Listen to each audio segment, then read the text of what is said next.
పూరా లోకల్.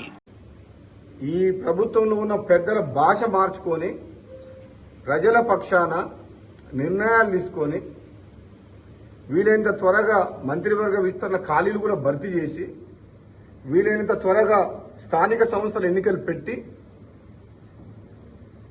గ్రామాల్లో అభివృద్ధి నోచుకోలేక 20 నెలల నుంచి భయంకరమైన పరిస్థితులు ఉన్నది కాబట్టి ఒక బలమైన నాయకత్వాన్ని గ్రామ స్థాయిలో కూడా మనం నిర్మాణం చేసుకోవాల్సిన బాధ్యత ఉంది కాబట్టి ఇప్పటికైనా మనం పాలన సరైన రీతిలో అందించే విధంగా ముందుకు పోవాలని చెప్పి సూచిస్తుంది. ఇప్పుడు కూడా రేవంత్ రెడ్డి గారికి ముఖ్యమంత్రి గారికి మంచి పనులు చేయండి, ఆవేశపూరితమైన ప్రసంగాలు మాట్లాడి ప్రతిపక్షాలను తిట్టి ప్రజలందరూ అసహించుకుంటున్నారు.